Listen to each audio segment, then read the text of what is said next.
Oke guys, ini makan siang buat nenek Hongkong. Ada pare, ada steam ikan, ada sup. Yuk kita masak. Pertama-tama parenya dikupas terlebih dahulu. Kok dikupas? Salah ngomong ya guys. Dicuci terlebih dahulu, digosok-gosok seperti ini agar bersih. Tahap selanjutnya adalah diiris-iris ya guys. Dalam video ini nggak aku perlihatkan saat mengirisnya. Tapi sebelum diiris-iris, dibelah dulu lalu dihilangin bijinya. Ada yang bilang bagian putih-putih ini harus dihilangin karena rasanya pahit. Sebenarnya bagian pare semuanya ya pahit, nggak dihilangin ya nggak apa-apa. Kalau aku lebih suka nggak dihilangin, cuman aku hilangin bijinya aja. Nah selanjutnya aku potong kotak-kotak kayak gini. Kali ini aku mau ngasih bumbu bawang merah, bawang putih, dan jahe. Jahenya diiris memanjang kecil, kalau bawang putih dan bawang merahnya dikeprek-keprek ya guys. Nah, aku numis parenya ditambahin dengan ikan asin Hongkong. Ini ikan asin Hongkong yang kemarin direndam dengan minyak itu, dan ini udah aku goreng selama 3 hari karena nggak habis karena terlalu asin banget.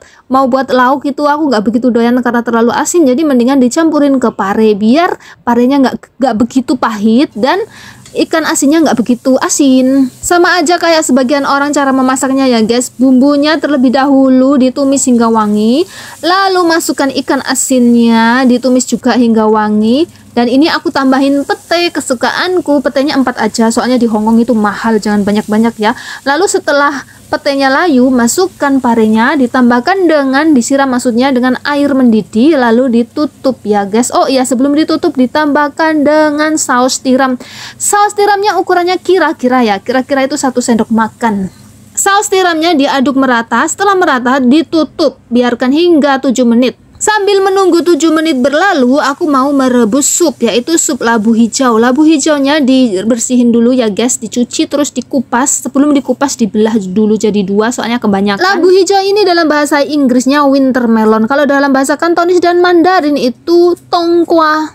Nggak tahu kenapa ya guys, saat mengupas ini itu loh bulu kuduku merinding gitu, apalagi kalau pas kulitnya dikerik-kerik gitu, ngeri banget loh guys, rasanya itu merinding gitu, nggak tahu kenapa ya. Setelah dikupas aku cuci bersih lagi, takut ada kotoran yang nempel. Bumbunya adalah jahe, tapi jahenya kebanyakan, jadi tadi saat nenek meminumnya kepedasan, harusnya 2 lembar aja cukup. Jahe dan winter melonnya dimasukkan bersamaan saat airnya mendidih. Oke, kita lihat parenya terlebih dahulu. Setelah 7 menit ternyata airnya sudah mengering, akan tetapi parenya masih keras, jadi aku tambahin 1 mangkok air mendidih lagi. Lalu aku tutup kembali dan aku biarkan selama 5 menit dengan api yang sedang. Dan parenya udah matang. Dan ini kaldu ayam bubuk, taruh di mangkok lalu ditambahkan dengan air panas mendidih. Diaduk-aduk merata hingga mencair kaldu ayamnya. Oke, sisihkan terlebih dahulu. Selanjutnya pecahkan 1 butir telur dalam mangkok yang lain. Diaduk-aduk hingga kuning telur dan putih telurnya merata.